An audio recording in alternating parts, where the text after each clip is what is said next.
Hai, Assalamualaikum. Perkenalkan, nama saya Fitri Anissa dengan NPM 2102080019. Saya dari Prodi Bimbingan dan Konseling dari Fakultas Keguruan dan Ilmu Pendidikan. Di sini saya akan menjelaskan tentang teori pembelajaran behavioritik yang merupakan belajar yang berdasarkan atas perilaku. Ada beberapa contoh dari teori tersebut. Yang pertama, ada teori koneksionisme dari Edward L. Thorndike. Yang kedua, ada teori classical conditioning dari Ivan Pavlov. Yang ketiga, ada teori operant conditioning dari B.F. Skinner.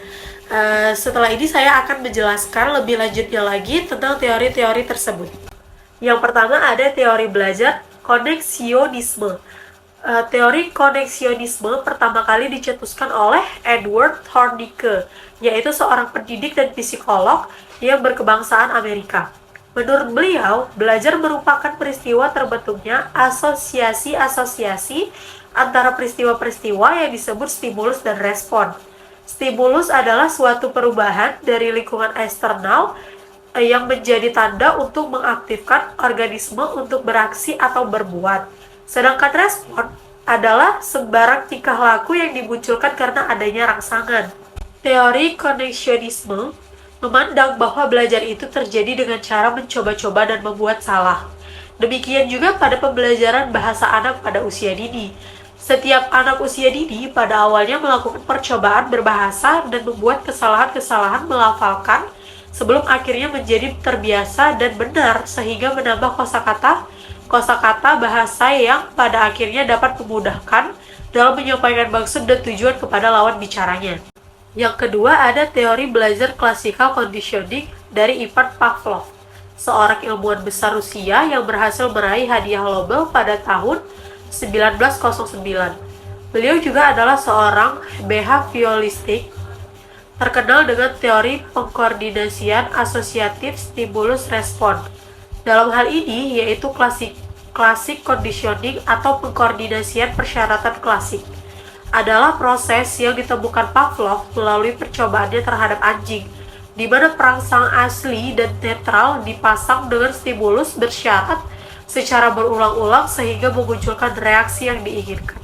Teori Pavlov adalah pengkoordinasian klasik yang menggambarkan proses pembelajaran melalui asosiasi stimulus dari lingkungan yang bersifat alamiah. Dapat diartikan juga bahwa classical conditioning sebagai pembentuk tingkah laku melalui proses persyaratan. Pavlov beranggapan bahwa tingkah laku organisme dapat dibentuk melalui peraturan dan manipulasi lingkungan. Yang ketiga, ada teori operant conditioning, adalah teori yang dikembangkan oleh B.F. Skinner. Teori ini mengungkapkan bahwa tingkah laku bukanlah sekedar respon terhadap stimulus, tetapi suatu tindakan yang disengaja atau operan.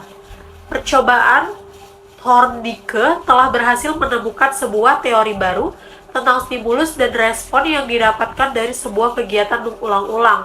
Tahun 1958, percobaan yang hampir sama dilakukan oleh B.F. Skinner. B.F. Skinner melakukan percobaan terhadap tikus yang diletakkan di dalam kandang.